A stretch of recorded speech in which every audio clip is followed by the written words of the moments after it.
भगवान शिवंकर बापा एवं माँ किए अटंती एही विषय रे संपूर्ण विवरणी जानिबा पाई हेले आम भिडियोटी को स्किप न करी शेष पर्यंत देखंतु।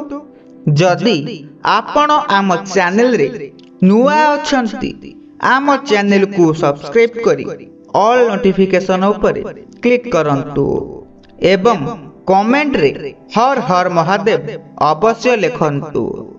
बंधुगण, सृष्टिकर्ता भगवान शिवंकर आराधना समस्त करिथांती। जिए सारा संसार को सृष्टि करिथांती से कहार संतान अटंती। आपनक मनरे निहाती भावरे एही प्रश्न आसुथिबो कि भगवान शिवंकर पिता माता किए अटंती, किंतु एहार उत्तर काहाठारु संपूर्ण भावरे आपण जानिबाकू पाई नथिबे। तेणु आजी आपण माने आमर एही भिडियो माध्यम रे जानिबा पाई पाइबे कि भगवान शिवंकर पिता एवं मातांकर नाम कौन।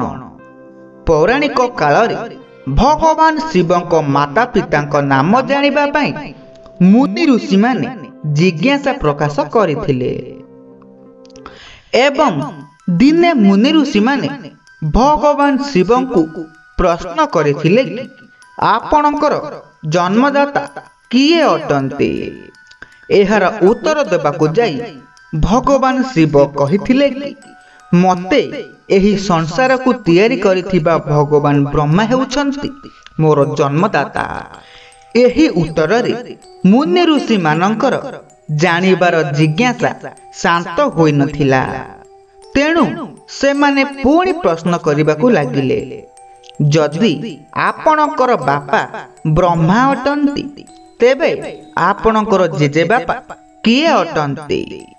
भगवान शिव एहार उत्तर देले कि सृष्टि को चलाउथिबा भगवान विष्णु हेउछंती मोर जेजे बापा। एहा परे ऋषि माने पुणी प्रश्न करिबाकू लागिले, आपणकर जेजे बापांकर बापा किए अटंती। एही प्रश्न सुनिबा परे भगवान शिव हसिबाकू लागिले एवं उत्तर देले भगवान शिव स्वयं ही शिवंकर जेजे बापा अटंती।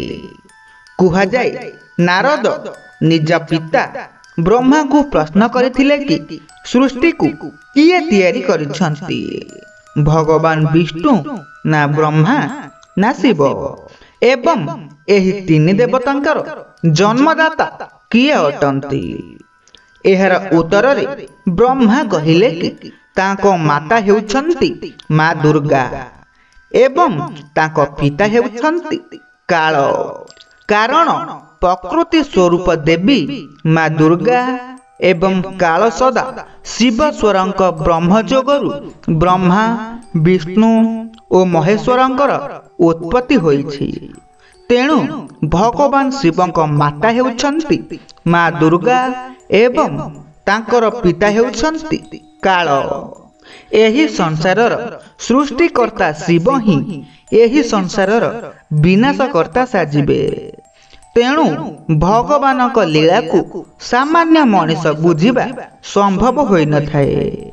आशा करूछु आपण मानकु एही भिडियोटी भल लागिथिबो।